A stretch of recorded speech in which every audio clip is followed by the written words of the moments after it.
and welcome back to Projector, our podcast, me and Gareth's podcast, where we talk about film, cinema and TV. Show 212, and it's Wednesday the 17th of June. And it's bloody hot, isn't it? Me and Gareth, I think you'll find it's Gareth and I. Oh, sorry, old chap. Gareth and I. Be grammatically correct. Grammatically. You peasant. Is it hot there, or is it just here? It is pretty hot here. I noted in the car earlier it was 22 degrees outside, which in Ireland terms, that's Fahrenheit, mum. We tell you this not because we like whining. Well, we do, but the main reason is that we've both got fans on, and so we will try really hard to not let Microsoft Teams recording not sound gate it, or whatever it's called, noise gate it. But if you hear some fan noise, then tough titty, turn it off, and then wait till December and come back and listen to us.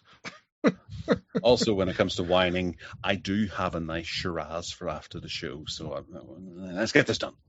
Right, okay then. So, projectorroom.co.uk is our website, GarethMyles.com for Gareth and TedSalmon.com for me. First bit of feedback from the group, the MeWe group, that people have chucked our way, and the usual Gemini warning that we do get Gemini to summarise these to make it succinct for reading out. So blame her if you don't like it. Chad Dixon is first on the Burrows, as the Americans would call it, the Burrows. The Borrows. Edinburgh. Yeah, exactly. Edinburgh. This is a Netflix series, and it's 8 episodes. And this supernatural thriller, says Chad, follows Sam Cooper, played by Alfred Molina, a grieving retired engineer moved into a seemingly utopian desert retirement community in New Mexico. Things quickly get weird. Sam starts having bizarre dreams about his late wife, and after breaking into a neighbour's house during a middle-of-the-night emergency, witnesses a terrifying, multi-legged, skeletal creature probing the man's body. This sounds great already. Of course, nobody believes him at first, but as more strange events plague the neighbourhood, the local seniors band together to uncover the community's dark secrets.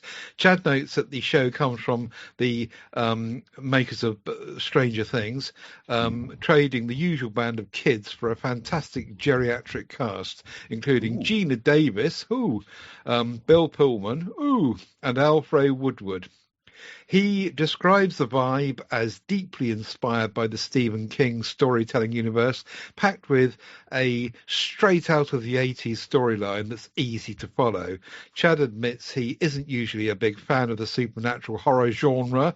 He prefers monsters that can be explained by science, but he found this one highly watchable. The body horror is mild, the performances are solid, and Molina makes for an incredibly warm, compelling lead.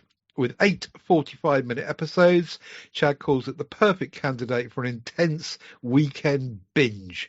It's also teen-friendly and might just give younger viewers a whole new appreciation for the older generation. Thank you, Chad. That sounds interesting. I like the sound of the multi-legged skeletal creature probing the man's body. I'll have to watch it just for that, I think. Yeah, you love a good probe, don't you? It's a great cast, absolutely. Alfred Molina is always great. He's a quality actor. And Clark Peters as well. Yeah, very good, yeah. I'll be all over this. Looks good. And I think I might give it a go. And, yeah. Good shout, Chad. Cool. Chad has also watched Tuner, which is a contemporary drama set in New York. Leo Woodall is completely convincing as a grand piano tuner suffering from a hearing disorder, hyperacusis, allergic to loud noises. This, however, is seen as a superpower by some unscrupulous types, which leads him to a safe-cracking job. I loved Dustin Hoffman, says Chad, and Tova Feldshuis roles. Tova Felshus, did I get that right? I don't know who that is. As Leo's mentors and surrogate parents. Havana Rose Liu plays an aspiring classical composer who catches Leo's eye, but sadly, the safe-cracking stuff gets in the way of their budding relationship. There's also a nice out-of-character cameo from former action film stalwart Jean Reno, or Jean Reno, if you like. Former action? I don't know that I'd go that far to say former. He still cranks them out. There are a good few movies that have come out recently where he's kicking ass and chewing bubblegum, and he's all out of gum. It's a fairly predictable plot, but very well acted by all. Thanks, Chad. That sounds pretty darn good. I do like Dustin Hoffman. I haven't seen him in a while, but yeah, sounds interesting. What is that? A cinema film or? No, it's a series, isn't it? Oh no, it's not. It's a film. Do you know? I think we did this in Coming Soon, didn't we? It does ring a big bell for me. And no, not for me. No, okay. It's got all sorts of awards. It is a film. It's 2025 film. It's got all sorts of European awards by the looks of it, and it sounds like it's quite interesting. But yeah, Dustin Hoffman does pop up now and again in strange places. Maybe he's not got a big role in this, just a leap in and out one. Well, anyway. I wouldn't be going spreading rumours that he pops up in strange places. But yes, it's in theatres now, so it might be worth checking out. Okay. And lastly, in our feedback section, Adrian Brain is up with Disclosure Day. Now, we did do this in Coming Soon, didn't we? I think. Yes. Yeah. No, actually, we didn't, because I thought it was coming out next summer. That's all I didn't. I just thought it's a bit early for trailers. Right, okay. Well, maybe he's been to the cinema to see it then. But Spielberg's latest addition to the sci-fi genre he once owned, says Adrian. It could easily be considered Close Encounters of the Third Kind Part 2, though it's nowhere near as accomplished as his earlier classic. In fact, in places, it's a real mess. But there are some redeeming features. If you have seen the trailer, you essentially know the plot. Oh, it's one of those. Imagine a bunch of episodes of The X-Files cut up and reassembled, and you essentially have the tone, style, and substance of this film. The first redeeming feature is the brilliant casting. Emily Blunt, ooh, nice. Josh O'Connor, Colin Firth, and Coleman Domingo. They're the leads, and each of them are superb. Even actors in the supporting roles shine, says Adrian. Spielberg certainly knows how to get actors to perform at their best. He also knows how to direct thrilling action set pieces. There's one outstanding piece that recalls his Raiders of the Lost Ark heyday. Sadly, though, there is a lot of this happened, then that happened, presented without his usual storytelling flair. Plot holes and implausibility also get in the way of enjoying the proceedings. I did enjoy the main themes of the film, however. Empathy is the superpower, religion is not belief, and religion is not belief in an external entity, but belief in humanity. Tongue twister that is. Even if they were hammered home rather obviously. All in all, he concludes, far from a classic, but just about enough going on to be worth a watch. Yeah, so thank you, Adrian. And perhaps we should put that, if we haven't done that in Coming Soon, perhaps we should. Yeah, it's in cinemas at the moment, and I think getting you to the cinema might be tough, but it's a bit of an odd one, this, and I have to say I hold my hands up by thinking that, they'd started the ad campaign a year early, but it turns out that was the ad campaign, and I was a bit kind of taken aback. But then I started to see some rather negative reviews flowing for it, and I thought perhaps it's not as good as they said, or it's not as strong as they said, and they'd actually talked less about it being a new Spielberg film and more about it just being a big film. But they're now pushing, as of like today, I think I saw a headline, or maybe yesterday, to say that this is Spielberg's biggest grossing non-sequel since Jurassic Park, which I think is quite important, but they're selling it as that, as opposed to, the new must-see film. it's this is making loads of money. Everyone's going to see it, so you should see it too. Fair enough. So yeah, but I'll reserve judgment until I watch it, and I do look forward to it. It does look quite interesting, and I wish they'd called it Night Skies. That would have been a nice nod to sequels of old. Yeah. Right, okay then. Well, that's the feedback. Thank you very much for that. Let's jump into fandom focus. It was your turn after Benny Hill last time to pick something you're a fan of. What's it going to be? Well, it's going to be zombies, because I do love zombies. I love zombie movies. And I was trying to think what was my first zombie movie. And I'm actually going to dare to say that it was Dawn of the Dead, because I can't remember watching one before that. And it was on Channel 4 around about 1991. And I remember watching it and going into school the next day and talking about it with my friends as something amazing. And those that hadn't seen it were really quite envious. And it was a scenario that I wasn't quite aware of, but I became aware of, and it opened up this whole fantasy in my mind about how wonderful it would be for the world to be devoid of anyone else. Obviously there would be zombies, but they're kind of a slow moving shuffle, and in the film there's lots of them, so there's an always impending threat.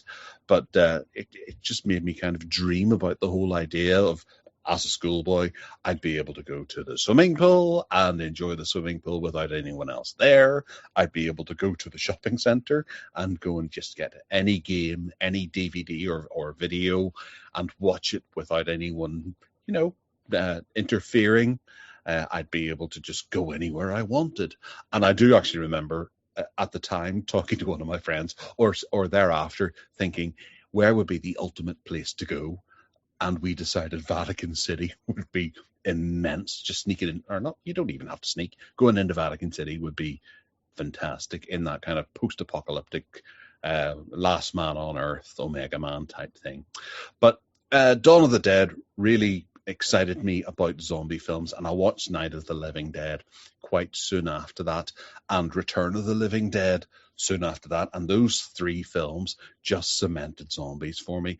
They are three titans of the genre, and therein I think it was just hit or miss following that. For every good film I managed to encounter, there was a bad film.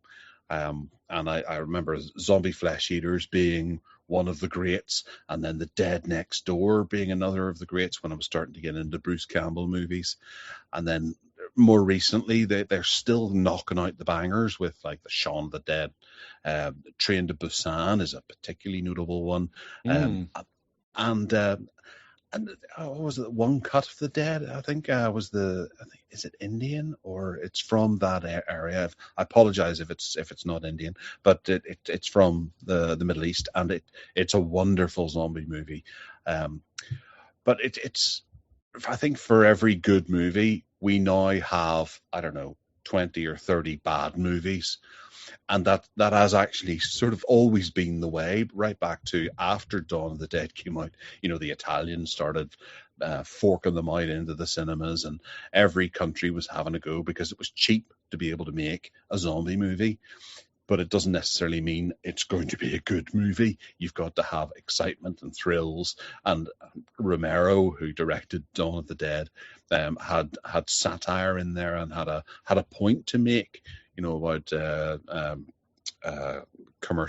commerce and things like that, and various different things. It wasn't just about zombies attacking people. There was more to it. There was an extra layer in there, whereas so many of the other sort of knockoffs and cash-ins were really just about tits and zombies eating people's faces, and it became a bit of a calling card for many, where they would rely on the gore and the makeup effects, and that could make a film stand out from the rest if it had good gore. Like Tom Savini would move from one film to another film, and it would be only notable because the gore effects were done by Tom Savini. It could be absolute garbage, but Tom Savini did the makeup effects, so it's got something going for it. But I wanted to throw out one film that I recommend to people that I think is a wee bit of a It's not a cut above the rest. It's just a little bit different, and I feel that it's so very well realized. And that's a film from 2012 called The Battery, or The Battery, if you like. And it's a little zombie movie about two guys. And I always felt, when I first watched it, I always felt there was a wee bit of tension between the two of them, and things were going to go really bad. One of them's a bit of a badass, the other one's a bit of a wimp. And the two of them have to sort of navigate through the zombie apocalypse. But it bites off a wee bit more than your typical zombie movie, where it has almost real characters or things that people would actually do, like and you can turn your ears for a minute because this is a wee bit graphic what I'm going to discuss here. But there's a moment where one of them is in the back of the car and he hasn't seen a woman in a long time, and the car is being attacked by a zombie with large knockers and a ripped shirt, and they keep pressing up against the window, and he manages to get off on that, which it's that kind of little detail that makes you go, this is a wee bit different. And they go looking for an ex-girlfriend, and he goes and reads her diary, and it's like, that's something that might happen in post-apocalyptic, as opposed to military guys going and shooting zombies and trying to find some sort of cure or whatever. Or the plot is just two guys surviving the zombie apocalypse together. It's just a bit different, and I liked it for that, and I recommend it. It's not fabulous, but it's worth checking out if you get a chance. Ted, are you into your zombie schlock? Yeah. We too kind of visit zombie territory now and then on the show, as regular listeners will know, and we cover these films. Dawn of the Dead. I agree. I think that was my first zombie film as well. But I saw it in the cinema when it came out, either in 78 or 79 or 80, I can't remember, but the first time I can remember, it was a double bill with, what was it, double bill with? I can't remember now. Double bill? It's long enough as it is without having to pack on another movie. They used to have, in my day, you always had two films, regardless of how long it was. Oh, you get a short, like Daffy Duck or Flash Gordon versus the Mole People, the news, and then the film. No, you get two proper films usually. But yeah, I do grant you, if a film is long enough, you probably didn't. But usually the usual thing was to get a main feature and a B movie chucked in. Anyway, the point is that I went to the cinema to see that, and it was all the talk at school or wherever I was. I think I was at school still, yeah. And everyone was all over it, and we were talking about it, and everyone was trying to watch it and watching it, and it just blew everyone away. Really, really good. So that was my first introduction to zombie films. And then, the other ones that you mentioned, some of them I haven't seen, so I'll add to my watch list. Train to Busan I've seen, and we've got a remake of that coming up. I think it's an American remake, and I can't remember what it's called now. But I think it's already out. It's called, what's it called? I'll try and remember while I carry on. But actually, I think I might have it. I'll look it up. You carry on. Okay. So yeah, zombie films have always been really nifty and great fun and escapism, and some of them are crap. But the good ones are really good, and the good ones get you on the edge of your seat as well. So really, really good fun, and I'm always drawn to them. And same as you, I think. If we're going to choose genres, then that will be one of the ones that I would like to have high on my list. Here it is, The Last Train to New York. Well, yeah, I just noticed that. That's one of the worst titles. I hope it's got something better coming up. But if you're on IMDb, take a wee scroll down and have a look at More Like It, because there's Plane to Busan. Right. Which, it looks like it's a Hindi knockoff. Okay. Oh yeah, Train to Busan. Yeah. Looks very like it indeed. Train to But yes, Busan, Plane to Train to Busan. Busan it was such a simple but well made Korean action horror film that it rocked, absolutely rocked. Mm-hmm. And it had a sequel that wasn't. I don't think I managed to watch all of the sequel. I think I got a bit bored. And there was an animated spin-off as well, if memory serves. Yes, there was Train to Busan Peninsula. Yes, that's right. I I think didn't I've make it the seen whole way that. through that. Right. They I can't like it remember though. why. The South Koreans love all that. Good for Yes. them. Yeah, there's another big zombie movie coming up called Rampage or something, or Ram. I can't remember. I'm not going to try. Never mind. Carry on. Anyway, yeah, good fandom focus that appeals to us both, because I really like zombie films and I'm drawn to them, and TV shows as well. You know, like and some of them are more zombified than others. You know, like Walking the Dead. no, the For All of Us. No, not For All of Us. What's it called? Last of Uh, Us. Last of Us.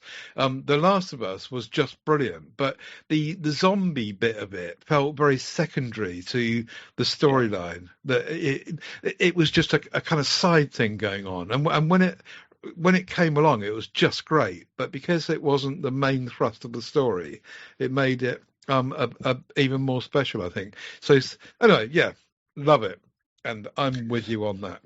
Well, that's always the problem with zombie shows, and there's been a good amount of zombie shows over the years as well, and they usually start out quite strong whenever they establish the main crux of it. Like The Walking Dead was fantastic. The first two seasons of that, I think, were very good.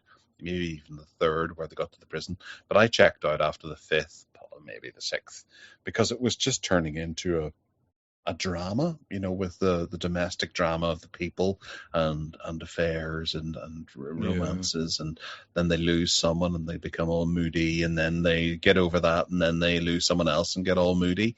And I Hmm. think that's the ongoing thing with zombie shows, because they realize there's not too much you can do with zombies other than kill someone and then people be moody, and then move on to the next one, and then Yeah. have them killed and moody. There was Z Nation was another popular one as well that seems to have fallen away. And then was it Black Zombies or Black Rain Zombie? Or that's another one I have queued up, but I haven't started yet. I've heard good reports about, and it only had 2 seasons, and then I got cancelled. But yeah, there's a few zombie shows. I'm with you. Right, okay. Well, thanks for that. Good fandom focus for both of us, that was. Right, let's get to private screening. And you chucked something at me that I needed 2 bites at the cherry for. And I had 2 bites at the cherry too. This is a movie that I've known about for years. I bought it on the basis of its reputation as being an utterly fantastic art house horror thriller that is French, I believe, and Yeah. it's called Irreversible. It stars Monica Bellucci, Vincent Cassel, Albert Dupontel, and it's directed by Gaspar Noé. And it is an entire assault on all of your senses throughout. And I am interested in your journey with it, Ted, before I start into mine. Do tell. Well, I gave up on it after 25 minutes. I started watching it and I thought to myself, this is just shit. And I sent you a message and I said to you, I'm just like, I don't get this. It had this awful, droning, irritating, buzzy music, but it wasn't even music. It was just like sound going on, which was just annoying my ears completely. And there was this ludicrous handheld camera thing going on, which was not just your usual handheld camera, but the camera person was going round in circles and upside down, and just I get that they were in a Parisian gay club or whatever it was, and so they were trying to demonstrate that people were high and that's what they were seeing and blah blah blah. I get all the the reasoning why behind it and all the rest, but it was just making me feel sick. And with all the red lights in near darkness, and I thought, what a load of bollocks this is. And I was about to give it a 0, and then you said to me, give it another try. I said, right, okay, I'll start again at 25 minutes. And then after about an hour, we get to the scene which presumably it's most famous for, which is that there's a rape scene in this Parisian underground walkway, and this rape scene is just so incredibly, dare I say, well done, well acted, and it goes on for about 12 minutes all in all, and it's brutal and it's graphic and it's violent and it's foul and it's horrible and it's nasty. But the two actors, who you'll tell us who they are in a minute, are they've just done it incredibly well, and they stay with it, and it looks to me like it's all been done in one shot as well. And it's just gobsmacking when you see that. I've never seen such a incredible scene like that in any other film, even real kind of snuff type movie films, or pretend snuff movie films, and they've just made that incredibly well, or as I say, well produced, well acted, nasty and horrible as it all is. But there's also a much nicer, erotic, consensual sex scene later on, which is worth a look. It's horrible. But Vincent Cassell's bottom? No. And there's plenty of but yeah, throughout there's plenty of nudity, really. And I was going to give it 0, and I still think that it's there's good acting, and it's a brave attempt, I think, at art house. But for me, it just wasn't a film for me. I was really interested to see that rape scene, which is presumably, as I say, what it's all about. And but I'm not going to score it. I'll give it 5 because that scene was done so well, and the acting was just brilliant. But that's about it, because the rest of it was just not my kind of film. How did you get on with it? Well, this was the first time I'd seen it. However, as I said, I bought it based on its reputation, and I knew it was a nasty film, but I didn't know in what way. I wasn't aware of the rape scene. I just thought perhaps it was a bit like Possession from 1981. The Sam Neill horror film. I can't remember who directed it off the top of my head because it's just popped in there. But yeah, it's an unconventional approach to storytelling, because it walks its way back through the events of the film. So you start at the end with the conclusion, if you can call it that, and it works its way back to the start of the story, which it's an assault on you because it's a violent, bloody mess at the start, and I didn't feel it was an art film, as more of an assault on your senses. The wild cameras, I think it's quite interesting that you were feeling that was more something to do with the people being high and all that. And that I hadn't clocked that. I was feeling more it was like a fly on the wall documentary, or a fly on the wall approach, where the fly would be buzzing about and things like that, and you get to see a glimpse of this and a glimpse of that as it sort of works its way through, and it follows Cassell on his mission to seek his revenge. But it takes a long time for this film to settle to any state that becomes a bit more comfortable to watch, because you have to get through that sequence with Monica Bellucci and Joe Prestia in the subway, and that is really, really hard to watch. And I'll be entirely honest with you, I did fast forward through it because it was getting more and more uncomfortable, and I just can't take that anymore. I'm honest about it. So I flicked forward, and I couldn't tell you how long it was. And I watched the aftermath of it. But as I think it thrives on making the audience uncomfortable. However, that comes to an end, and we get the whole sort of the pre-story, I suppose would be the best way to describe it, as it cleans up, and it somewhat ends on a happy ending. To be honest, it's a weird thing, but the crucial thing about it, because as you double dipped it, I double dipped it as well, because the Blu-ray comes with the film in the straight cut and the original cut, and the straight cut is the film in the other direction, where it starts at the end and works its way back. And I enjoyed it a great deal more. I guess I was kind of more prepared for what to expect, and it built up to it, as opposed to throwing shit at you and expecting you just to swim.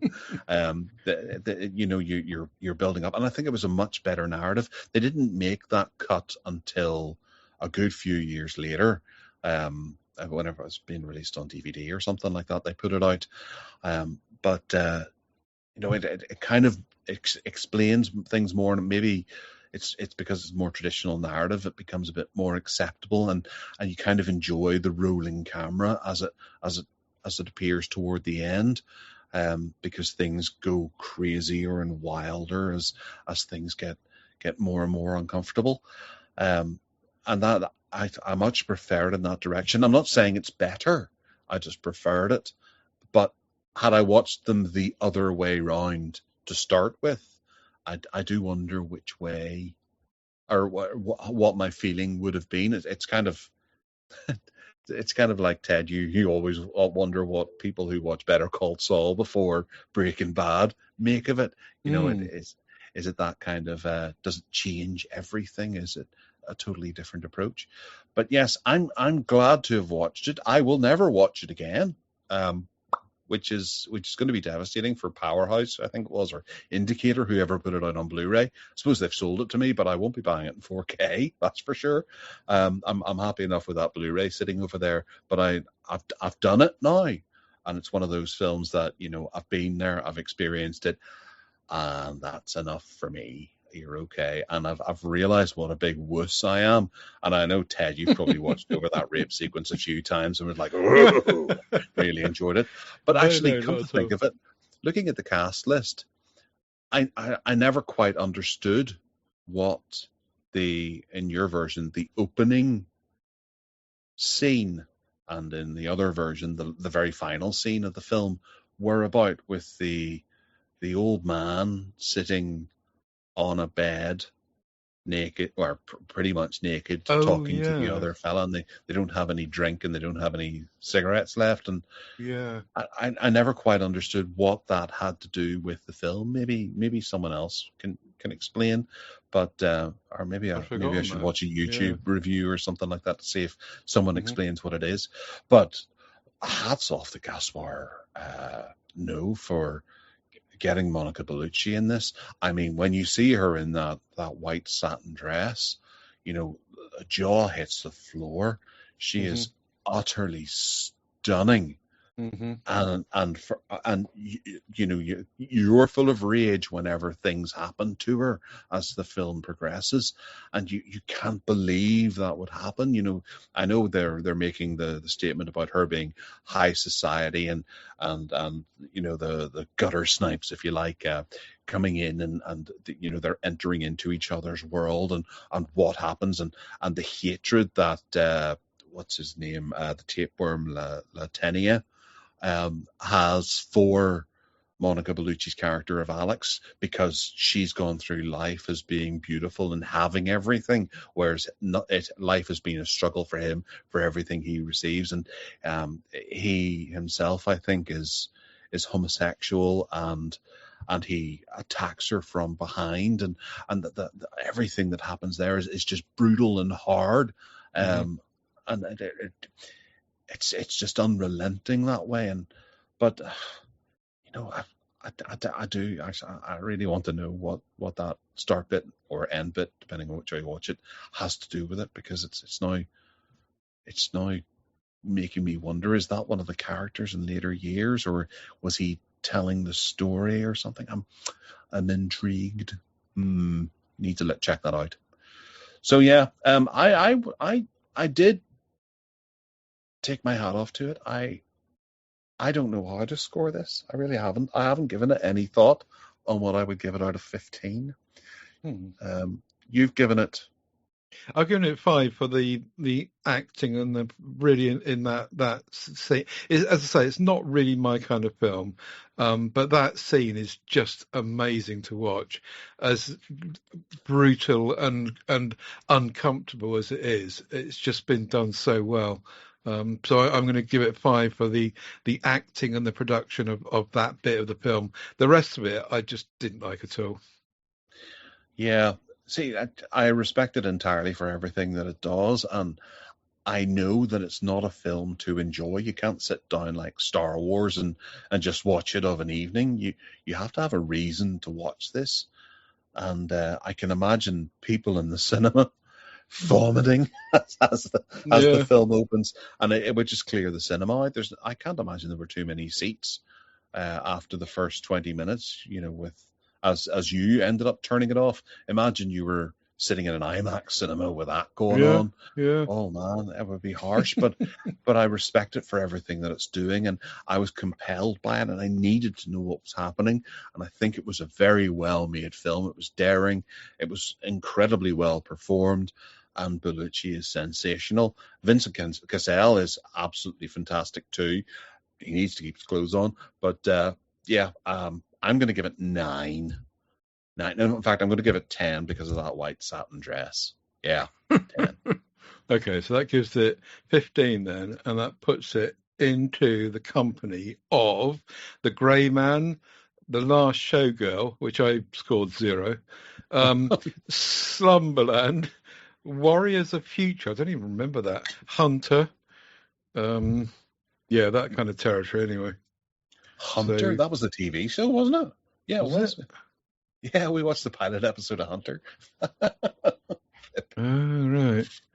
Anyway, so it's about a third of the way up our table, but not because it's not been well made. It's just the subject matter and what it was about. And if we were a couple of art house critics experienced, we would probably score it higher. We'd say we would find stuff in it that was just, I'm sure it's won lots of awards and everything, but we're a couple of deviants.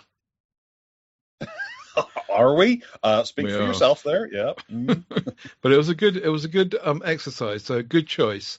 And very interesting. I would never have watched it if we'd not done it. So there you go. Right, my turn to pick one for next time. And I pulled one out of a bin somewhere from 1967 called In Cold Blood. Truman Capote's In Cold Blood.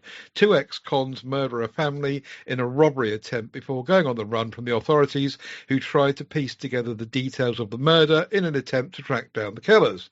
Directed by Richard Brooks, and it stars Robert Blake, Scott Wilson, and John Forsyth.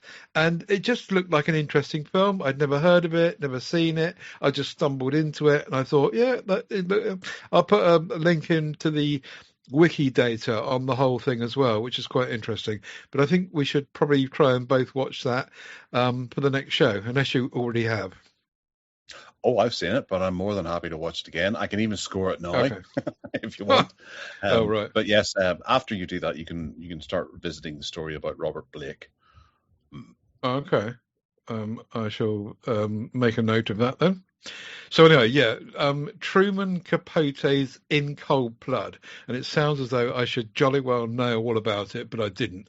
And so I think there's a good reason why it's not considered the classic now that it should be. And that's because of Blake. Okay. Right. Okay. No, it's fine. More for me to explore. So we'll see. Right. For the meantime, though, let's move on to themed treats. And it was your turn to choose a theme. Yes. What did I choose? I can't remember because we're a week late. Arid climates. Arid climates. Yes, deserty films where it's hot and sweaty. I figured that might be quite interesting because we did something like that before, didn't we? Maybe. Yeah, we did wet climates, didn't we? Maybe, yes. Or we did Mars, and it's dusty.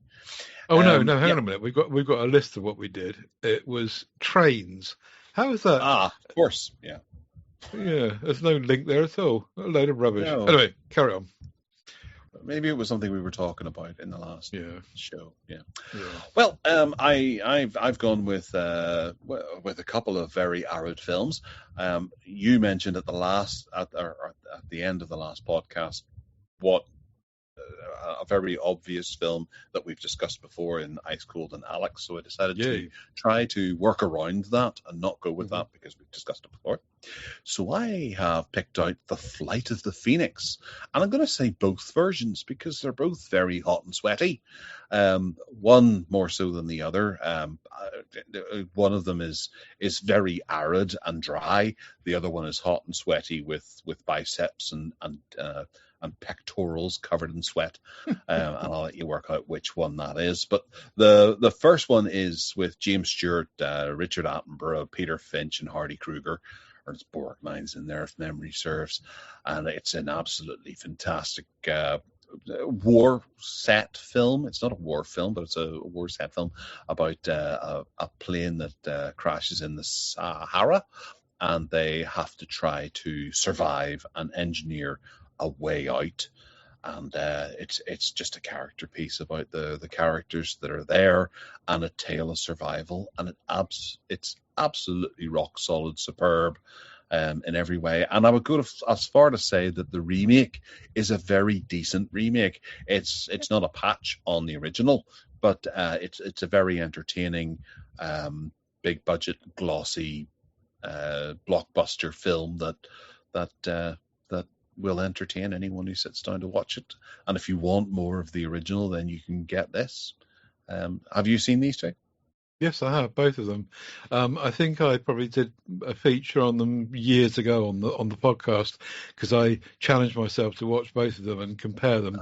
But it was the dim and distant past. I do remember James Stewart being, just the bee's knees, but then he usually is, isn't he? And I really enjoyed the original. And yeah, like you, the remake was not a patch and not as good, but it had its own charm. It was like like remakes often are, I think. But it's perfectly watchable and still a good thriller. Yeah, and dry. You're right. Yes. Well, to complement that, and along a similar theme, I suppose, and the same setup. Is Sahara. No, not the one with McConaughey, and not the one with Brooke Shields. I think there's another Sahara as well, with Leslie Ann Down, maybe, or the Sphinx. No, not Sphinx. No, Sahara from 1943, starring Humphrey Bogart. And it's another exceptional war film. But I actually wanted to. It doesn't need an introduction because it's a really awesome war film that it's an absolute classic. It's not as good as the big classics, but it is a very good film. But I wanted to actually highlight that in 1995 there was a made-for-TV remake starring James Belushi called Sahara, and it's actually quite difficult to get a hold of. I don't think it's been released fully on DVD or Blu-ray, but the poster on IMDb actually has a big blue HD across the top of it, so it must be released somewhere. But I caught this years ago on Sky, I think it was, and it rocked. It was really good. I was a bit shocked that this was just a TV movie, and it's got James Belushi taking on the bogey role of Joe Gunn. And the action is exciting. It's sweaty, it's tense, it's dusty, it's uncomfortable. It's a really, really good retelling, and it's virtually unheard of. Well, I'm not going to say virtually unheard of, but it'll take you a while to track it down if you want to try and find it. But it's absolutely worth it, and it's very family friendly as well, and it makes for a really good matinee if you're sitting down on a Saturday afternoon wanting something to watch in the winter, which is when we should be doing this. But yeah, worth checking out if you're into that sort of thing. Ted, have you seen either of these? No, I haven't, and I'm very interested in the 1943 version, more so than the other one, I think. Despite singing its praises. Yeah. I it just sound I what's not to like with Bogey in the lead, I suppose. But I just wasn't aware of it. What you say it's a World War II story. Presumably it's like a kind of desert rat type film, is it? It is, Um, yeah. yeah. And So it was made in the middle of the war as well, or well, toward the end of the war, I suppose, of the Second World War. So it was one of those kind of patriotical, enthusiastic war films that got the troops going. You know, it's one of those. I thought that, I usually know about these films, but I don't know this one, so I'm definitely going to track that down. The other one doesn't seem so attractive to me, but the way that you're enthusing about it, perhaps it is. And I should make this a double bill at my cinema No, in 1979. it's a genuine surprise. Hmm. And well, I'm a fan of Belushi, so perhaps I'm a wee bit biased that way. But I think anyone who watches it will ultimately enjoy it. Okay, There's nothing thank you. wrong with it. He's Hmm. he's good. The last one I think is the ultimate desert movie, and it's Mad Max 2, or the Road Hmm. Warrior, as they like to call it in America land.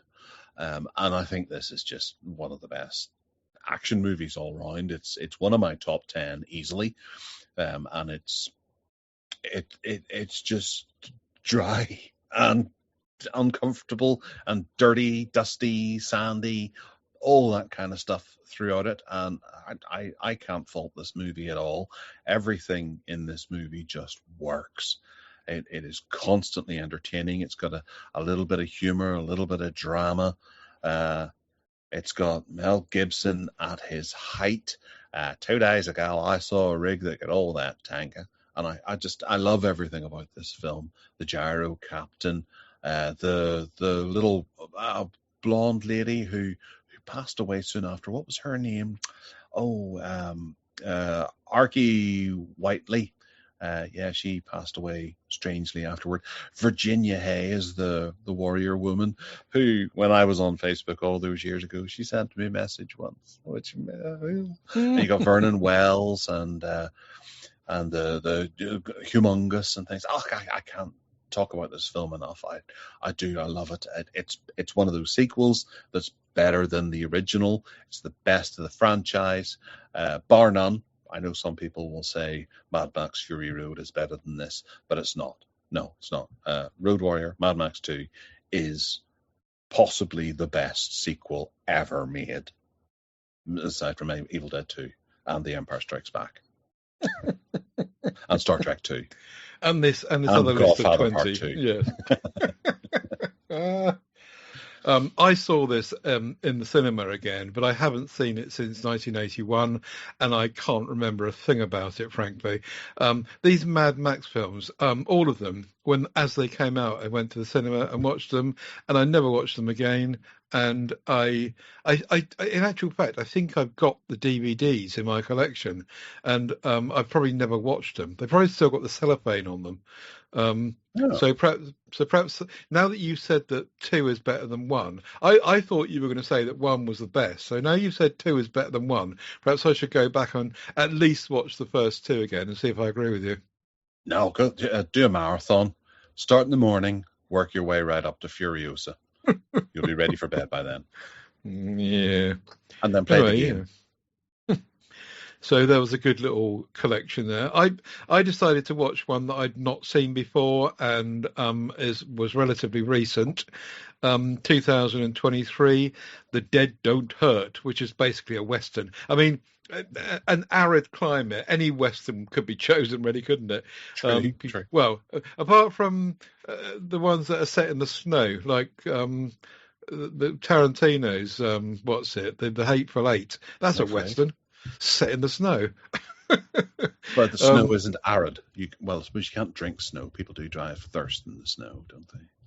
So anyway, but mostly any Western will do. This Western is one that has been directed and written and even scored by Viggo Mortensen. And it's a very mellow, character-driven film set in the 1860s. It's got a little bit of a feel of Little House on the Prairie about it, but it's good quality, I think. And the absolute star of the show is Vicky Krieps as Vivian. It is, in many ways, a simple love story about the two of them. They meet in San Francisco. She's a fiercely independent French-Canadian flower seller, and Olsen, who's the Mortensen character, is a Danish immigrant. He's a carpenter. She's trying to break away from a really crappy relationship she's in. Someone's pursuing her and she doesn't like him because he's such a twit. And so Vivian and Olsen run away together into the remote, barren and dry and arid landscape to his cabin, which is near this town called Elk Flats. Then we follow the story of Vivian mostly because the timeline jumps around quite a lot, and it actually starts with Vivian on her deathbed, and then it flashes back to show us the rest of the kind of growing relationship and what happened before that and how they met in, as I say, San Francisco. And it tells the story of Olsen impulsively joining the Union Army to fight the Civil War, Vivian being left to fend for herself. She managed to do that, but she's got to fend off this local sociopath. Weston Jeffries, the character's name is, and he is just giving her a hard time the whole time he's away. Turns out that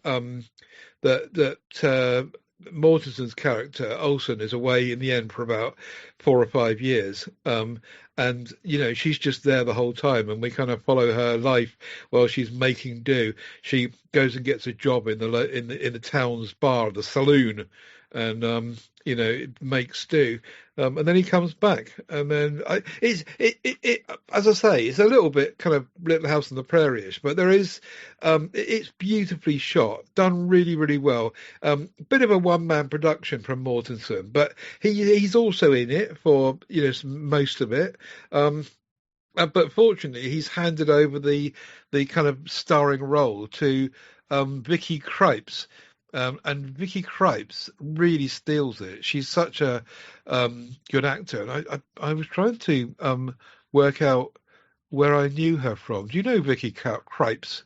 I got a feeling I should know her from something quite recently, and I'm looking it up now as we go and trying to work. Oh yeah, I know what it was. It was Old, that Night Shyamalan or whatever he's called film, and I remember Night Shyamalan. That's the chappie, and a few other films as well. So anyway, I'll link to my little review of that because that was really, really good film, and I suggest that you and your probably your wife would like it. I would guess, because it is quite mellow. Yeah. I do have this on my watch list because he did, Mortensen directed it and wrote it as well. Yeah, I remember it coming out. Yeah. Okay. And the other one I was going to highlight was Gold, which we spoke about on the show before, which is this thriller set in the Australian outback, where these two guys are going on this long drive across, the middle of the desert. And they've got this beaten up old truck, and it's broken, and it breaks down, and one of them decide. Well, they find this nugget of gold under the earth, but they just happen to find it, and it's too big for them to dig it out. So one of them decides that he's going to go off to walk to a town and bring back an excavator, and the other one stays behind to kind of guard the treasure. So most of the film actually is in watching the guy that stays behind. His water runs out, and there's sandstorms, and there's a huge the whole kind of dry, battered, sun-scorched thing is just amazing to watch. And when he gets really, really low, and the flies come in and they try to, it looks like he's going to snuff it any minute, with the arid climate taking its toll. So it's a real slow burn. I won't tell you what happens at the end of it, dear listener, but there are some twists and turns later on. But the whole thing has got minimal dialogue, but it's all about that isolation and dehydration. Very, very ice cold in Alex in some ways, but you're out there with him the whole time. Do you remember it now? No, I remember it absolutely, thinking the plot was pretty fantastic, but I can remember nothing about the film. Yeah. Perhaps you haven't seen it. No, I'm pretty sure I have. I'm having a look at some images just for the poster cover, or the podcast poster cover, and I remember it. I remember Zac Efron's face, but maybe it's just off in the trailer. Why didn't I watch this? It sounds good. Yes, I'll watch this. Yeah, it is good. It's a good film. It's very well done. And then a quick mention, going back to World War II films, The Bridge on the River Kwai, which is horribly, horribly arid and dry, as we know. We've spoken about that before. And another one we've spoken about before, talking about Australia, is Walkabout, the 1971 film with Jenny Agutter. And yeah, that was a big favourite of Alan's as well. We've covered that before. And that gives the whole feeling of really, really dry atmosphere. The River Kwai particularly comes home where Alex Guinness is in the cooler, or whatever they call it, the sandbox. What do they call it? I think it's the cooler, isn't it? It's cooler, yeah. Well, yeah, maybe. And when he's got to survive in this box, and that's when it really feels hot and horrible. Anyway, yeah. So that was my approach on the theme for this time. Yeah. So we'll put the links in the show notes to all of that, and you can have a look. Good choices. And my turn to pick the theme for next show, and I decided to choose hospitals.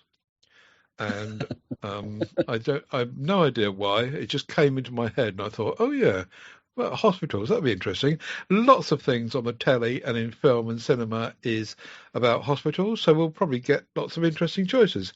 So there you go. I'll have to just quickly check, because I watched Article 99 recently, and I reviewed it, and I can't remember if I've published it yet or if it's in the queue, because I've got quite an extensive queue.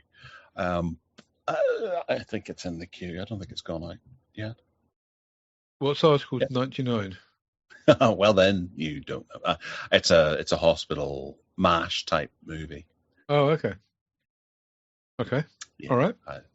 Well, we'll come to that on the next show. So, hospitals it is. Now to the main feature. And my first choice for the main feature is a film I watched, which you'll probably really enjoy. It's a bonkers survival thriller called They Will Kill You. And it follows Asia Reeves as Zazie Beetz, who goes undercover as a servant in a historic Manhattan block of flats to rescue her sister, Maria. Instead, she finds a cult of robe-wearing,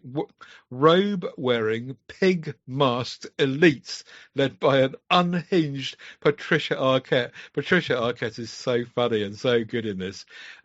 She's just nasty and plays her role beautifully. She's not in it a huge amount, but when she is, she's really good. So they lock down the building to sacrifice Asia to win their immortality. So they've done this kind of deal with the devil kind of thing. Little do they know, Asia can fight, though, because she's been in prison.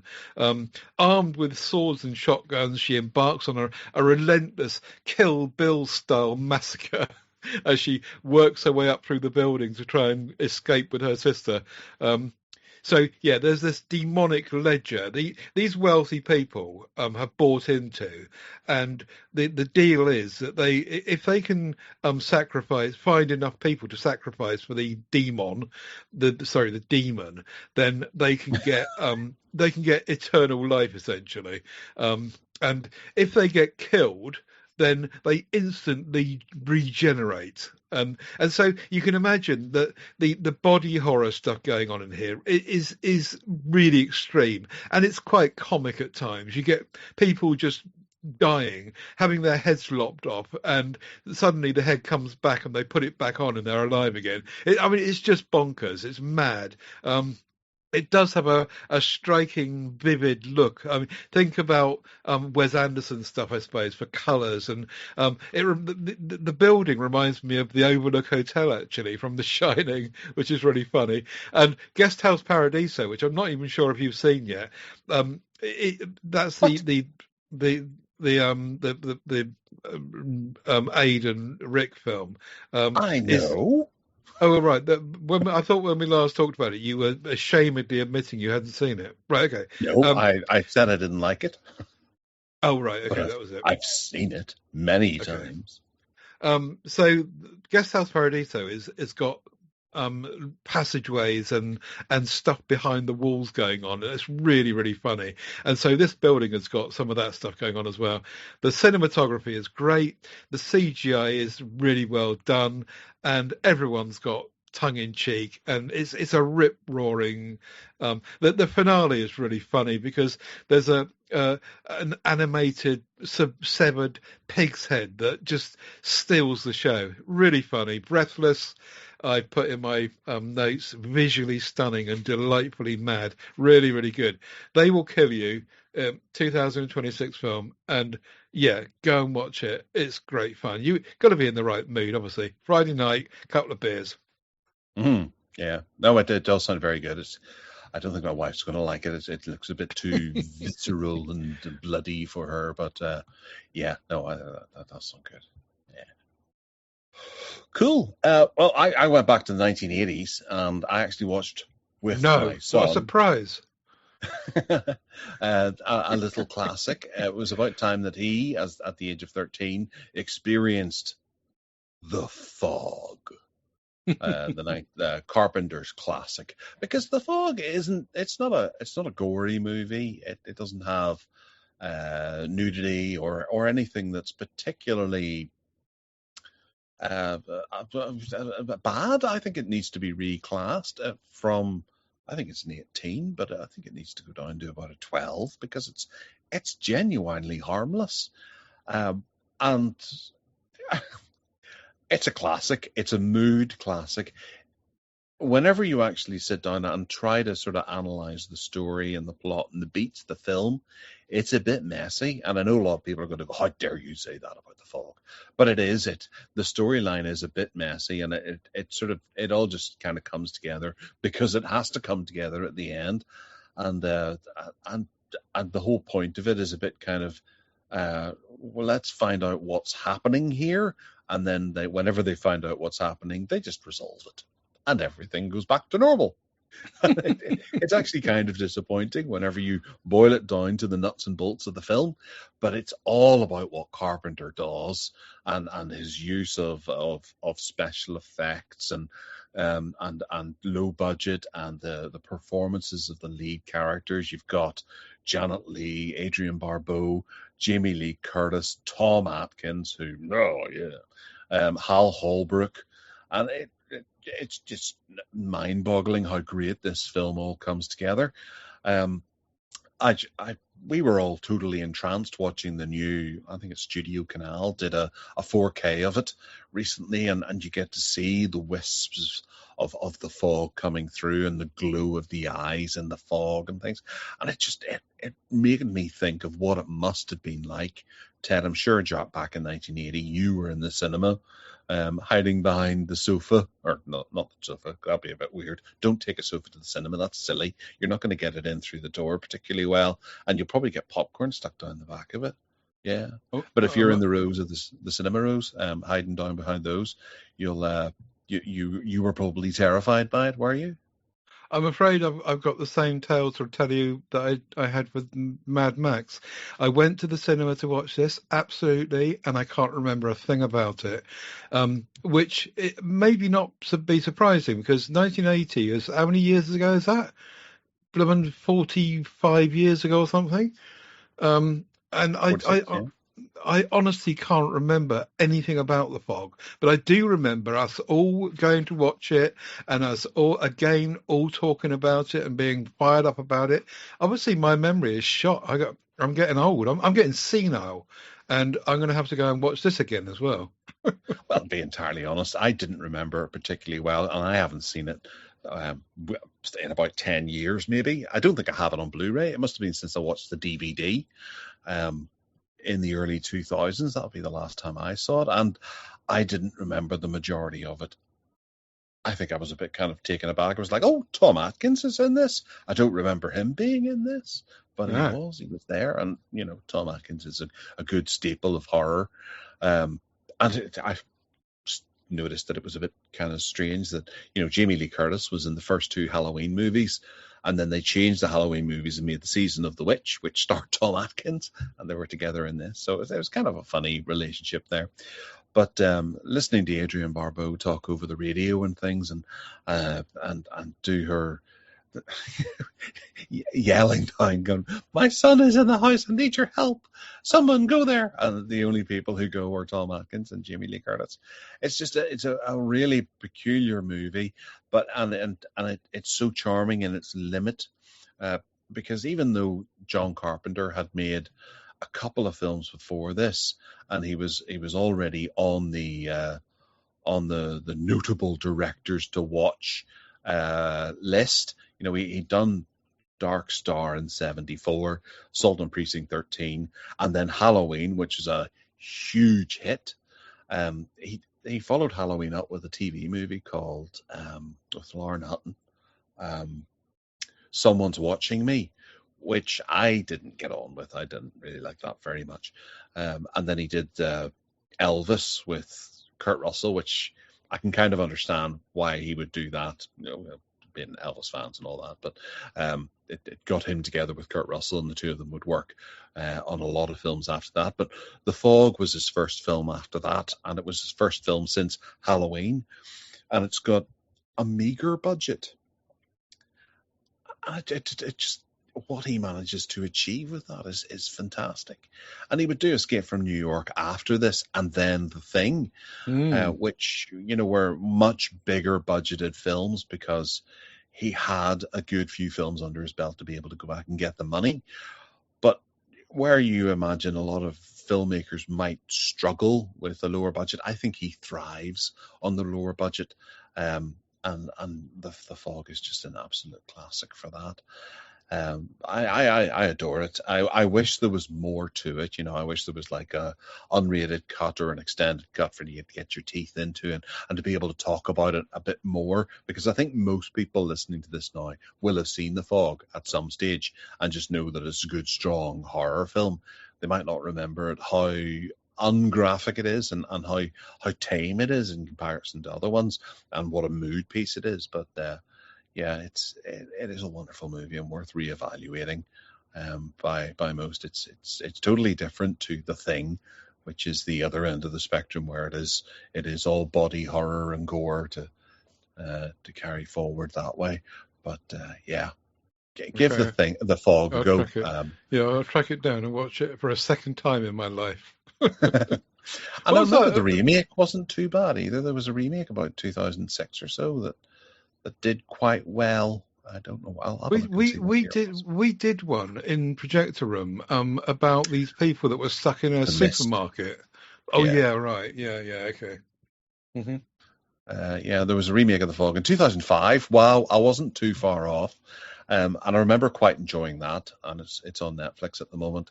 But it's nowhere near the original. But it's still a decent enough remake. It's not as poor as many of them are. Cool. Okay, I'll put that on my list then to re-watch for the second time in my life. In the meantime, I was watching Fuse. I got a feeling we had this thing coming soon. Yeah, we did. Yeah, and this is a slick British crime thriller. So the setup is that these construction workers in London find what looks like an unexploded World War II bomb. Enter an army bomb disposal squad led by Major Will Tranter, and this policewoman, Susanna, who's in charge of the police, and she immediately orders a mass evacuation of the whole area. So the whole section of London is empty, apart from this bomb squad, and a few coppers. And the what's going on in reality is that there's a group of crooks who are hidden inside a building when this happened, and they've got plans to rob a bank, drill through a wall on the other side of the bank from a building, and drill in and nick all the stuff from there. Being led by this diamond expert. Most of it's about diamonds, and really, really expensive diamonds. So while the police think that they're managing some World War II bomb crisis, actually what it's really about is these guys that I won't tell you any spoilers, but at the same time they're drilling this hole through the wall and robbing this bank. It turns out as we go through the film that this World War II bomb is actually not really a World War II bomb. It's got a live trigger in it, and by this time you're kind of working out that the two things are not disassociated, so it doesn't take too much brain power. But eventually the police woman Susanna starts to smell a rat, and eventually it turns into a bit of an action thriller, really. Cat and mouse kind of chase through the streets of London and the sewers, and it's an action adventure story taken to extreme, really. There's a chaotic finale where nobody, it turns out, is quite who they seem, as you might imagine. But it's fast paced, it's really good fun, it's well directed, it's well put together, and it's a really good thrill ride. And it's only just over an hour and a half to watch, and I think that it's well worth a watch if you're in the right mood. So it's called Fuse, Fuze, and it's on, I can't remember what it's on now. It's on streaming at the moment, so have a look. I think this looks quite good. It's Sam Worthington and your man who's one of the high contenders to be Bond from Bullet Train. I can't remember his name. Aaron Taylor Johnson, is it? Okay. Potentially. I might be wrong about that. Yeah, Aaron Taylor Johnson. Yeah, that's what it says here. And Theo James as well. So it's got a damn good cast. And it's nice to see a British action movie that's kind of up there, that rivals that of the American ones that we would get, and they would sort of dominate the cinema. Because we've had a few recently, with the one with Daisy Ridley and Clive Owen, that wasn't. I think it was a stab in that direction. So hopefully this is a better stab in that direction, and it might do some business. Yeah, it's good. I enjoyed it. All right. The next one is 1114. And it's a little film that I was recommended it by. I was watching Planet CHS on YouTube, and he picked it up on DVD, and I thought, oh, I've got that. And I gave it a watch because I'd never seen it before, and he said it was really good. And I got on quite well. If there's one thing that the 90s did well, it was little indie flicks. This was a decade that they were on the rise, and they were full of all kinds of fun concepts and odd approaches by various directors on their way up, and starring names that once meant something in the decades prior. In this case, we've got Patrick Swayze headlining with a cast of lesser known but some well-known big names. I think Barbara Hershey's in there as well.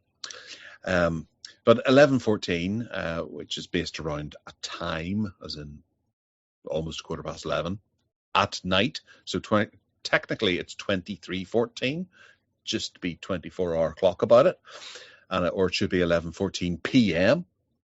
But that's Americans for you. Is one of those little indie flicks that did well in my respect. It's got several tales and several characters' paths that intersect at the time 11:14 one night, and there's a range of different characters, and some intersect with other stories as the story progresses, and it all culminates into a bit of a twist at the end. It's a pretty notable romp in that it takes itself less seriously than you might expect. And it's a well-measured dose of light humor, especially in Patrick Swayze's scenes. But the believable characters fill the story, and the events are worked out in a very believable way. And what's more, the film doesn't go to any lengths to try to have anything more sensational than just a well thought out story and well written dialogue. And it's something I feel that is maybe lacking today, and the 90s did quite well. Hilary Swank leads the cast, and I think Rachel Lee Cook, she's kind of top billed. It takes a while for her to show up in the film, if memory serves. Barbara Hershey is one of the main actresses, although she's not in it very much. I was a bit disappointed. I like Barbara Hershey a great deal, and if you ever watch The Entity, you'll understand why. Colin Hanks is there. I don't know how close this is to like his first film, but it's Tom Hanks's son. Ben Foster is there as well, and Henry Thomas from E.T. He kind of gets the film going. He sort of bookends the film. There's a really solid cast, but there's no real star of the film. All the roles they add up to similar amounts of screen time. It's one of those ensemble casts where there isn't anyone who is particularly highlighted. I'd say that actually of them all, Ben Foster has the most challenging role in the entire film. And any gentleman who's watching this film will really, really feel compassion toward his character, because what he goes through, any man would hate to have to do. It's hard work, I would imagine. But all the characters are well constructed and really believable. The music is one thing that was a little middling. I can't quite remember exactly what it was, but I know that during Patrick Swayze scenes, it sounds a bit overly comical for what it is, and I feel it was a little bit misjudged. It was the one bit that stood out in the rest of the film that just felt they could have done better there. But for the most part, I didn't notice any of the music until that particular scene. And it's the only lower quality moment in the entire film. As the film progresses, it's grand. It's a good film. It all concludes very nicely. It all ties itself up well. And I just thought it was a really well executed little indie film that deserves to see an audience, especially today, because I've checked and it's not out on Blu-ray or 4K. It's quite difficult to get on streaming. I think I looked into it and it's not streaming on any major networks. I feel a bit lucky that I have the DVD, although it is an ex-rental DVD at that. But Ted, you've seen this. I have, and it turned out that I had the DVD, and I had watched it. I just looked it up on Amazon, and you can buy the DVD for £3.84. And so it looks like that might be used, though. Yeah, that's second hand. So you could probably get it from places like Music Magpie or something. But it seems that I already had it, and I did watch this film. Obviously, when I first got the CD from the DVD, whenever that was, and yeah, I pretty much agree with what you're saying. Really, Hilary Swank is really annoying. Tom Hanks is really young. I couldn't believe it. How I didn't even recognise him at first. I thought, is that him? Blimey, he's so young here. And yeah, Rachel Lee Cook does. You're right. She does rock up late, and it's an ensemble piece, isn't it? Where, as you say, no one's grabbing the limelight here. The writing is what is the limelight, and they're pulling the strings together across the timeline to kind of make it all stitch up. I think it's trying to be a little bit more too clever than its value, to be honest. It doesn't, it felt as though it needed to have a better edge to it. It was all a kind of not obvious, but it was a bit. It just didn't. It felt as though the writing could have just been more interesting and a bit better. But not taking anything away from it. It's. You're right. It's an enjoyable little film, an indie film, and I remember watching it. I did flick through it again when I saw that you were going to talk about it today, and yeah, it all came back to me. Feels very 1980s in lots of ways, but I guess that's down to the cast, maybe. I know it's not 1980s, but it has that feel about it. So yeah, good shout. You know, you said Hilary Swank was annoying, but she's she's an actress I never really paid attention to. I think she was in a few romantic comedies or whatever, and I was like, ugh, I'll stay away from her films. But she's popped up in a number of things that I've watched over the years, and I got into that TV series that she did, Alaska Daily, because I like Alaska a great deal. I've spent a lot of time in Alaska, and I was really quite keen to see that. But the more I see of her, the more I realize that she is a really good actress. I like her a lot. I can't find a bad thing about her at the moment, and I'm sure there are some, but Perhaps I should have, perhaps I should have said her character was annoying. In which case, she is a good actress. No, I disagree with that. I don't think she was a particularly annoying character. I think she was just a young, naive girl who was hoping for a better life. But you know, looking through her filmography and everything I look at that she was in, I liked that I've seen. I can't see anything that would make me think, no, I'm staying away from Hilary Swank. I don't know why I did that. Maybe it was just the next Karate Kid. That's the only thing I can think. I didn't like that when that came out. But she's a top actress. I want to see more of her. And she made a sci-fi series or movie a couple of years ago that I think we talked about. And she was good in it too. I can't remember what it was called. No, nor can I. But no, I'm not saying she's not a good actress. I'm just saying that I found her character, of all of them in that film, just annoying. And it was her boyfriend, really, who was trying to make her life by nicking the money and staging a robbery. It was actually quite it was an interesting little plot. I just think they could have done much more with it. That's all. That's right. She was in The Homesman with Tommy Lee Jones. That's a great Western. Absolutely fantastic. If anyone wants to watch Western, find The Homesman. I love that. I blazed onto Amazon as soon as I saw it, and I bought the Blu-ray. It was so good. Yeah. Right. Okay. Next up is I bet you've never heard of Ulaya Amamara. No, hang on a minute. Ulaya Amamra. Surprisingly, no. This film is called an Animale, and it's a 2024 French film, which is a feminist body horror film set in the macho world of southern France bull running.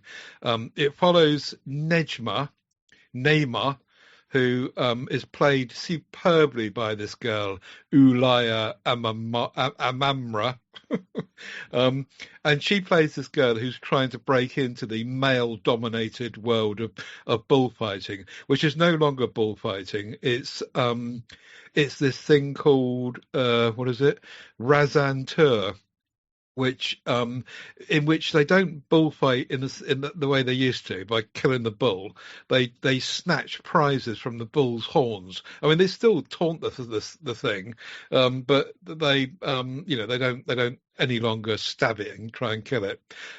So anyway, she's trying to break into this world that is dominated by males.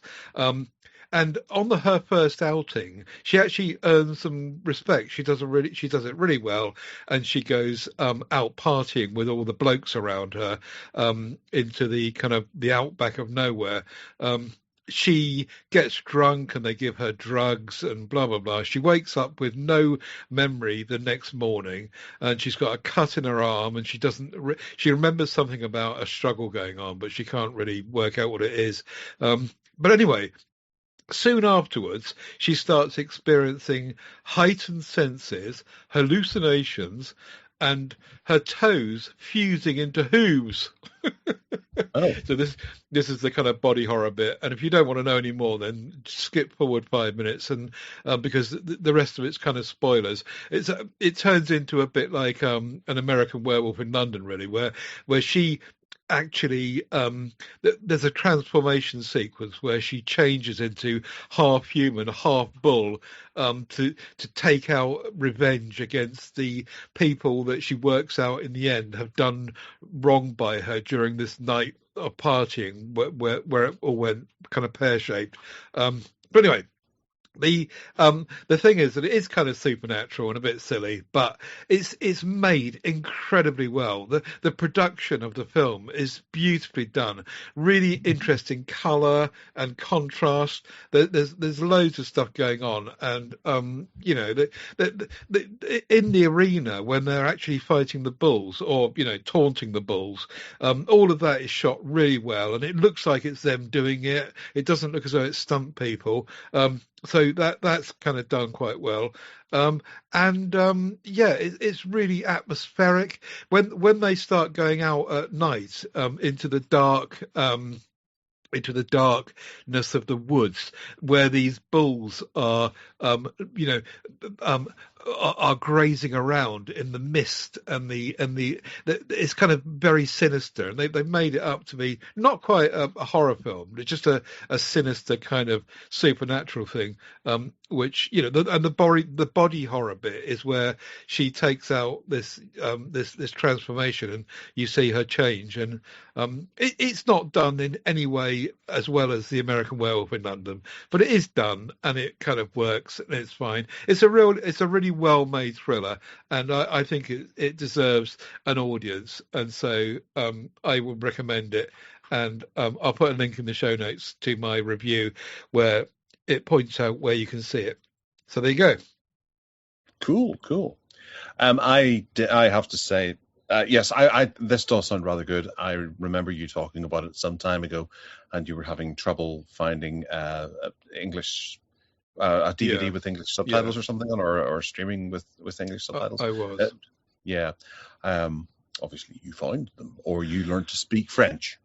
Yeah. Where did I find it now? I've got a feeling it was a real roundabout route, like on something half illegal. I think it might have been on Daily Motion or something. It was somewhere where uploading is a bit dubious. But anyway, I think it was really worth the tracking it down. It's a good film.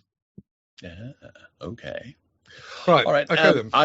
I was going to talk about Seven Snipers, which I hired from the American streaming version of Amazon Prime last week, but I have left the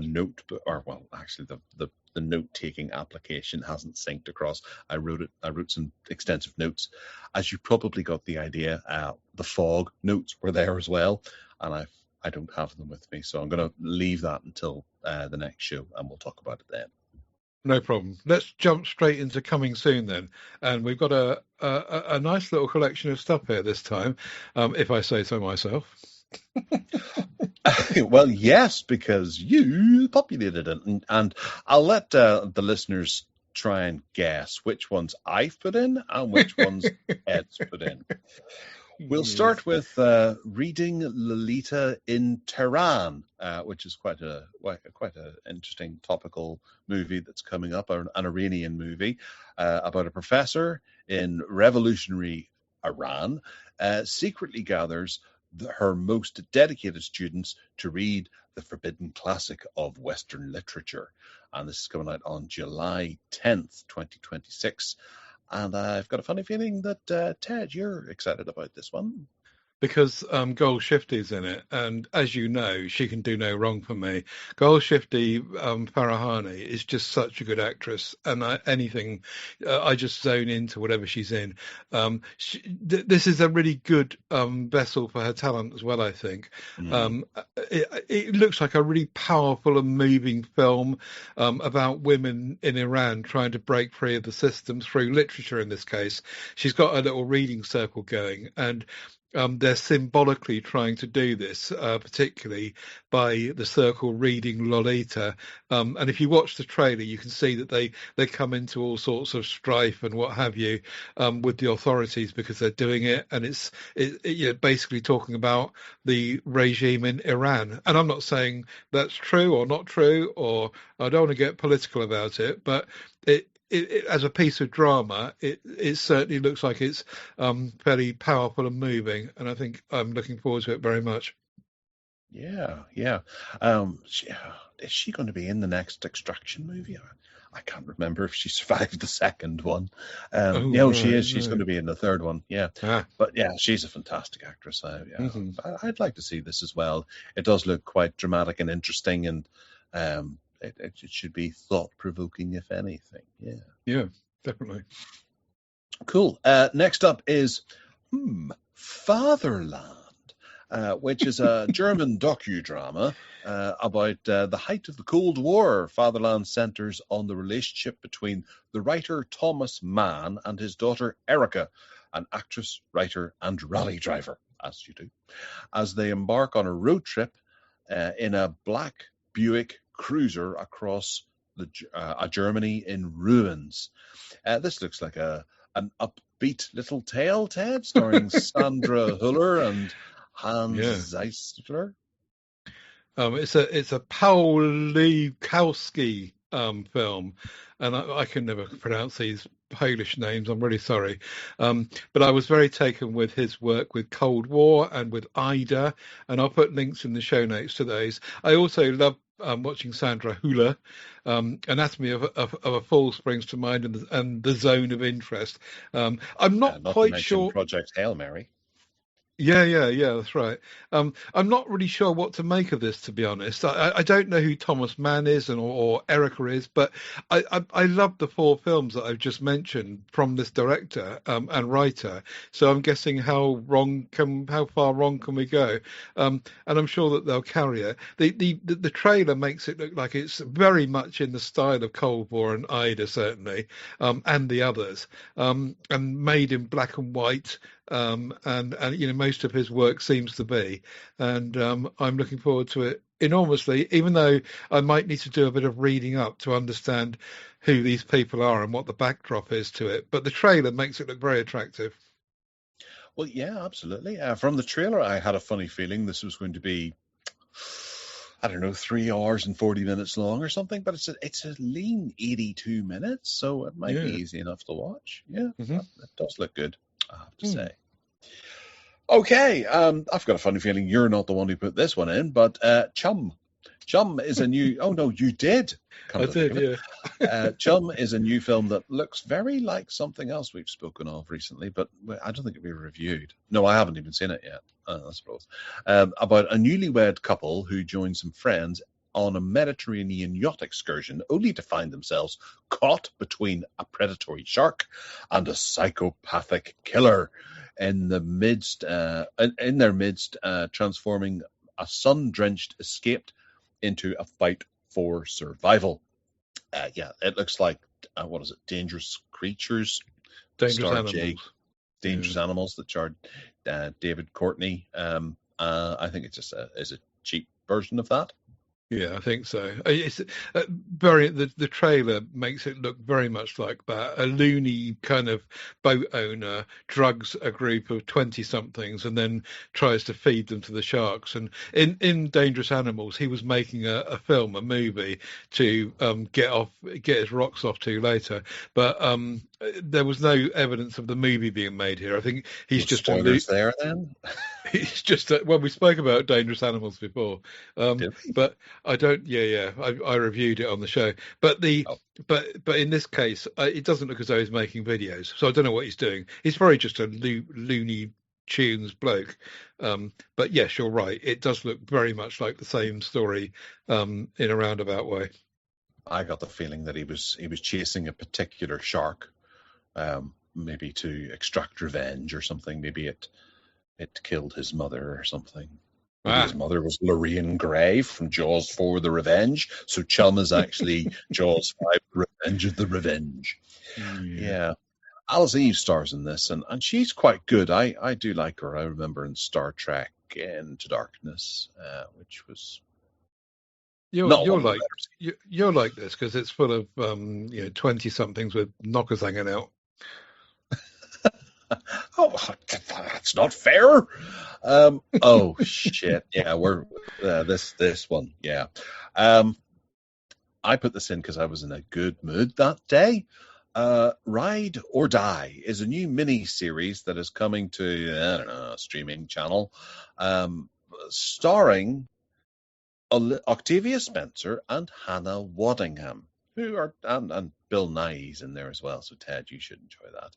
It Mm. appears to be 8 episodes long, and that was the one thing that has made me change my tune about this. But I like the 3 leads there, and it's an old-fashioned action-adventure comedy that is, one of those spy thrillers that is full of gags and in one character who is not quite up to the task and another character who is. 2 best friends, Judith and Debbie, discover that Jebby is secretly an assassin.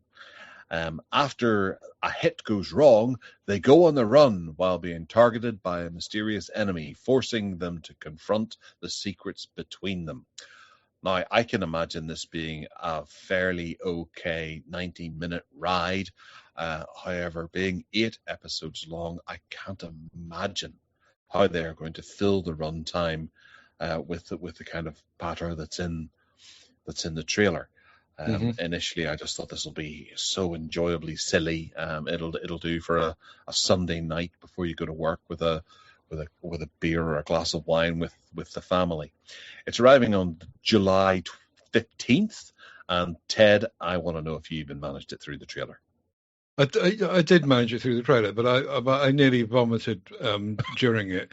It's a shame actually because yet again, filmmakers have got the makings possibly of a decent thriller, but they've just spoiled it because they've made it in what they think is comedy, and it's just not funny. It's just tedious. And it seems that you mentioned Bill Nye there.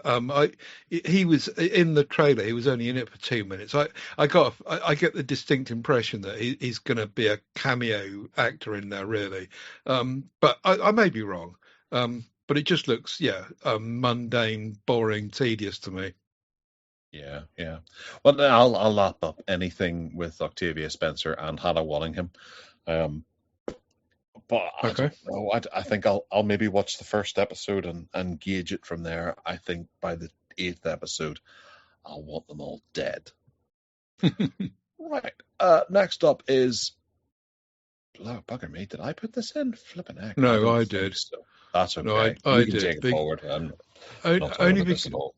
only because we saw her. We saw her at the end of the last Superman film. I didn't she watch the last Superman film. uh, Superman she 4 she was the last Superman film. in the very last scene of the last Superman film, she pops up in a little kind of cameo role right at the death, and it's a bit of a tease for this film coming up, Supergirl. Okay. I'm a bit confused. There's so many different Superman and Supergirls and all sorts of things going on at the moment. I don't know what I'm supposed to be watching if I were to enter into the comic book fray. But do tell us about this trailer. Well, it just looks stupid to me. I used to like Superman. I thought when they put the character in amongst Earthlings in the old days, and he did his thing, like in the comics of the 19 whatever it was, it was great. It was fun, and it was in amongst. Now it seems they're putting these characters into the middle of some other universe or other world or time or whatever it is, and it just all becomes this kind of high tech CGI stuff, like, some other genre really, and ends up being a far-fetched load of twaddle. I'm sure that the target audience of the average 12 and 13-year-old in the summer blockbuster will enjoy it, and it'll appeal to them, and they'll have great fun with it. But to be honest, after watching this trailer, I just thought to myself, I'm not even going to watch this. I suppose we got fans of Millie Alcock, who probably will watch it, haven't we? Um, I'm trying to think what I know her from now. Do you know the name? No, I'm actually on the TV series of Supergirl that has Melissa Benoist as Supergirl. I Oh, don't know. okay. Uh, and was there not one that had the Batman in it as well, or was that Batgirl? Oh, I'm lost. I can't remember what I know Millie Alcott from now, but there's something we've spoken about her on this very show. Well, not this one, but this very series of shows.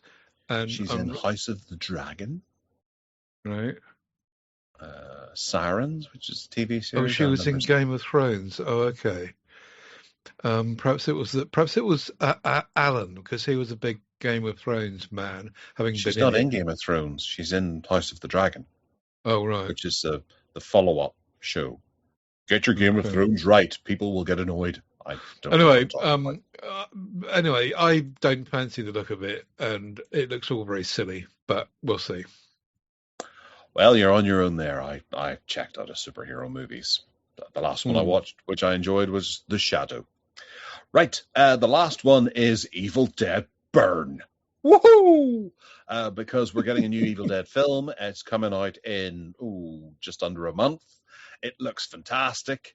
It's getting cut, which I suppose the only thing that I'm taking away from that is that we're going to get a nice big unrated Blu-ray or 4K to go in there. But yes, this looks like one of the best horror films ever made, and I can't wait. After the loss of her husband, a woman seeks solace with her in-laws as one by one they transform into deadites, which are the type of zombie things that are in Evil Dead series. She comes to discover that the vows that she took for life survive even in death, which is a new twist on all things Evil Dead. Evil Dead is a series of films that, Ted, you often asked, is there a series of films that are just always good, that don't have a bad entry? And Evil Dead is that series of films. All of them are superb. Okay. I've seen the first one, but yet again, I saw it at the cinema when it came out. To be honest, So, the first one is actually the weakest of the lot. I would go as oh, far to right. say. Some people might disagree with that, but I feel that is that's echoed throughout all the fans. Everything is just, it's one of those franchises where it's impossible to say which one you like the best because they're all so good. Okay. Let me have a look. What year was the first one? 81. 81, yeah.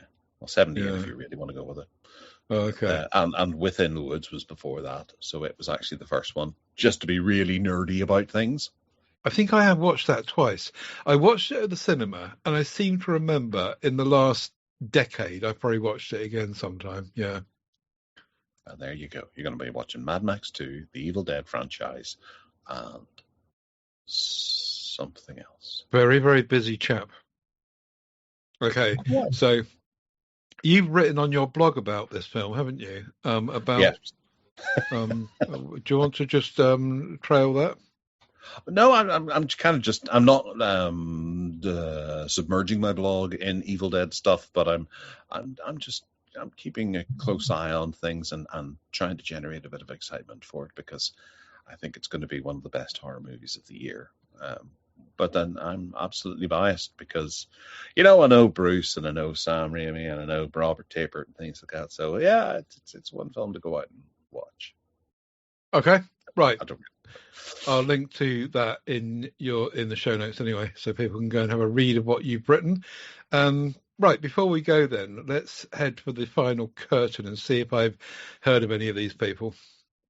All right, well, we'll start off with one who lives just down the road from you in Cardiff in Wales, and that's Owen Rhys-Davies, who passed away on May 27th. So it's quite some time ago, but he was in Twin Peaks, the recent Twin Peaks, not the old one, because I don't think he would have been alive then, given his age. And he's in Alice Through the Looking Glass and The Relationship and A Serial Killer's Guide to Life. Impact Winter was one of his last things. He's still got 2 films in the pipe that are due to come out called La Fascinia and Jeff the Killer. But Ted, you watched through Twin Peaks, I think, didn't you? No, I didn't. I've watched the original Twin Peaks a bit, but oh, he was.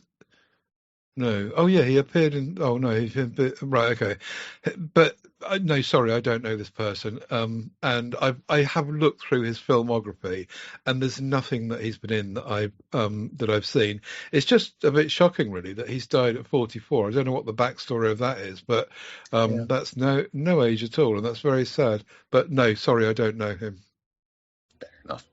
The next one we lost is George Lucas's ex-wife, and that's Marcia Lucas.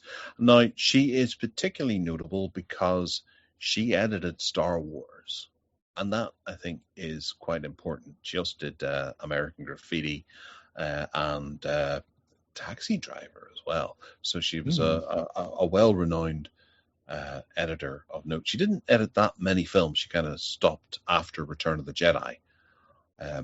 But I think she is wholly responsible for turning Star Wars from a hokey sci-fi film into something quite spectacular. And she deserves an awful lot of credit for her work on A New Hope and The Empire Strikes Back. Absolutely. And American Graffiti as well, which is it's no dozer there. That's a great movie. So it was very sad to hear of her passing away, and it was of cancer, unfortunately. At the age of 80. Again, I'm afraid I don't know the lady, but I have seen American Graffiti. In fact, American Graffiti's in our private screening somewhere. Where did we put that? It was up. It was quite high. Yeah. So we have done American Graffiti already, and also, of course, Taxi Driver. I know really well. I've watched that numerous amounts of times, and but yeah, an editor of films, I suppose, is someone that's not really in your face, and the fact that I've not heard of her and don't know her probably isn't that unusual for the average film watcher. You're not going to really know who the editor of the film is, are you? Or am I wrong? No, you're right. They are a bit like stunt persons. I would put them up there with the unsung heroes of films, because a fraction of a section or second in a scene is make or break for that scene. Being able to pace the film in such a way to be able to keep things moving. It's an art, an absolute art, and I think where you go to maybe Italy and look at a Star Wars knockoff, the editing of those films is generally terrible, but you watch A New Hope and just how it moves, and especially Empire Strikes Back, because it is one of the greatest movies ever made. I know some people don't like Star Wars anymore, and people can poo-poo Star Wars now, but Empire Strikes Back is a genuine great film, and some of us have never seen any of them. All right, okay. Well, you should absolutely watch those two, because you boil it down, they are great movies at the heart of it. And American Graffiti again is another one that just it lived because of the cuts that she made, the incisions that she made, the timing, and the arrangement of all the scenes. Now, obviously, George Lucas has a lot of input into that as well, but it's her craft that makes it all work for him to achieve what he wants, just as much as a production designer, just as much as a set decorator, a makeup artist, all that kind of thing. It takes them all to get together and make this. It's not just George Lucas. He would stand there and take all the credit, but it was all the smaller people who actually brought it all together, and her contribution is invaluable. In fact, whenever it comes to George Lucas's talent, given his movie, his Phantom Menace and all that kind of the subsequent series of Star Wars films, I think a lot more credit needs to be given to everyone else who worked behind the scenes on that film, and he was just lucky. I think he'll be the first one to admit that he was lucky too. Right. Yeah. Okay. All right, the last one we're going to talk about is a name that you might not recognize, but by gum, you'll know many of the films that he is in. James Handy. I particularly know him from Arachnophobia and The Rocketeer, but he's also in Jumanji and both Top Gun films. I know he's in Maverick, but I can't remember if he's in the original Top Gun as well. But yes, he's a really, really recognizable character actor who dates right back to maybe even the 60s. I know from the 70s. Well, no, the 80s, the early 80s. Taps, that's right, he was in Taps. And it just appeared in hundreds of films over the years because he was just a good, reliable character actor. Oh, he was in French Connection 3. There we go. Some people are going to go, what? But yes, he was in Popeye Doyle. Yeah, what a phenomenal filmography he has. Ted, I'm sure you got to recognize many of these, and you might even recognize his face whenever you see it. Kind of rings a distant bell, his face, but really not on my radar. But I have seen stuff he's been in, like Arachnophobia I watched years ago, Jumanji I watched years ago, Unbreakable I liked, and I'd have to revisit that to see who he was playing in that. But looking at his filmography, he's just been in tons and tons of American TV shows, and as you know, they don't particularly end up on my radar unless someone like you points them out to me. But yeah, amazing career, and 81 he was, by the looks of it. Yeah. Actually, he was in 15 Minutes that we were talking about a couple of weeks ago as one of the recommendations. I think you were going to disappear off and watch that. Obviously, you didn't. No, I forgot all about that. Yeah. But it's very sad to hear of his passing, but we have a huge amount of films to enjoy that he contributed to over the years. Yes, indeed. Okay, that's it. We're done then. We'll be back in 2 weeks' time with another show. And don't forget that you can check out Gareth's blog that we were talking about earlier and all the other stuff he does at garethmiles.com. Projectorroom.co.uk is where our website is, and links to all the stuff we're doing there. Or if you get lost there, you can get to PodHub UK or even tedsalmon.com, where there's links to absolutely everything, including my blog as well, all the podcasts and all the MeWe groups and everything else. So there we have it, and we hope you've enjoyed the show, and we'll be back in a fortnight, and we hope that you'll join us then once again in the Projector Room.